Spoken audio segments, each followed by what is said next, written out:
Good morning, students. Today we are going to start a new chapter, and this is your second unit syllabus. Chapter number 5, Mail Merge. Mail Merge বলতে কি বুঝি? Mail মানে বুঝতেই পারছি চিঠি, আর merge মানে দুটোকে একসঙ্গে করা। চলো দেখা যাক কি বলছে। In business, we require to send the same information to different person, but it takes time. বলছে কি বিজনেসের ক্ষেত্রে একই ডকুমেন্ট বা একই ইনফরমেশন বিভিন্ন জনকে আমাদেরকে পাঠাতে হয় এবং প্রত্যেককে পাঠাতে এটা যথেষ্ট সময় সাপেক্ষ। If we type the same matter again and again for different person, that will be wastage of time and labor.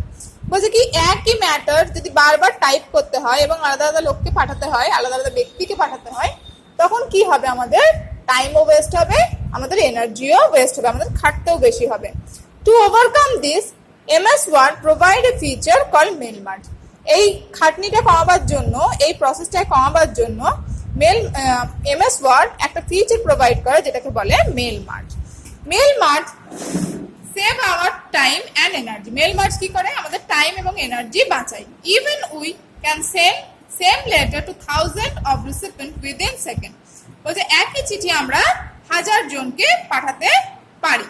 Mail merge is a facility provided by MS Word. Mail merge হচ্ছে একটা facility যেটা কিনা MS Word দ্বারা আমাদেরকে দেওয়া হয়। It combines two basic component. দুটো কম্পোনেন্টকে মিশিয়ে নেয়। টেক্সট অ্যান্ড আইডেন্টিক্যাল ইনফরমেশন মানে main document, and the text with changing information, that is data source or recipient list. Recipient list change হতে পারে আর ডাটা সোর্স চেঞ্জ হতে পারে। It is used to create letter, form, envelope, label, catalog and email. Mail merge কার জন্য ব্যবহার হয়? লেটারের জন্য, form, envelope মানে খাম যেটা বলি আমরা, লেবেল মানে কোনো স্টিকার, ক্যাটাগরি আর ইমেল, ক্যাটালগ আর email, not category, it is catalogue আর email. A list of name and address can be combined with a form letter to create personalized letter. It requires 3 basic tasks to perform. 3টি basic task করতে হয় mail merge প্রসেসের জন্য। Create main ডকুমেন্টকে create করতে হবে। Creating specifying data source বা recipient list তৈরি করতে হবে। Merging or combining main document and data source to recipient list. Main ডকুমেন্টের সাথে ডাটা সোর্সকে অ্যাটাচ করতে হবে বা মার্জিং করতে হবে। Main document and its need. Main document এবং তার প্রয়োজন। It contains the body of the letter or text that we need to send to all the recipient. It refers to the letter, envelope, label, etc. It is the main part of the mail merge process. Mail merge process এর body of the letter টাই হচ্ছে main অংশ। কি করে create করব? Step to create main document. Step 1. Create a new document and type the letter or open an existing document that contain invitation letter that you need to send to different person recipient. Invitation letter যেটা বিভিন্ন জনকে পাঠাতে চাইছো তুমি। Next কি? Step 2, go to mailing tab. Mailing ট্যাবে যাব। Mailing ট্যাবে যে বডি তৈরি হয়ে গেছে, মেলিং ট্যাবে যাব। এই যে স্টার্ট মেল মার্জে গেলাম, তারপর মেলিং ট্যাবে যে কি করলাম?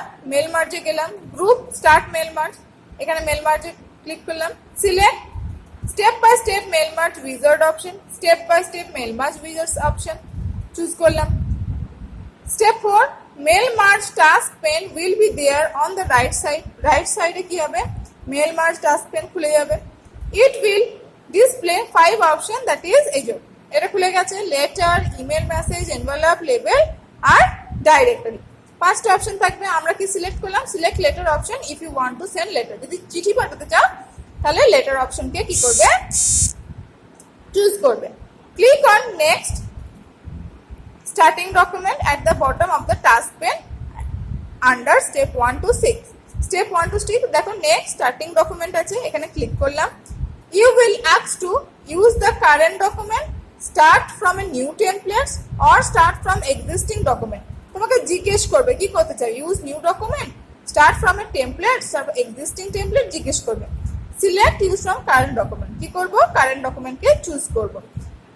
Step 5, click on next selection recipient. Step 2 থেকে 6 অবধি আমরা কি করব? এইটি ক্লিক করব। তারপরে আমাদের মেল মার্জিং কিন্তু complete. So read up to this and if you are having any problem পারলে একবার বাড়িতে প্র্যাকটিস করো, যাদের কাছে অ্যাভেলেবল সোর্স আছে, বাড়িতে ল্যাপটপ বা ডেস্কটপ যদি থাকে, so it will be easier to understand. Thank you.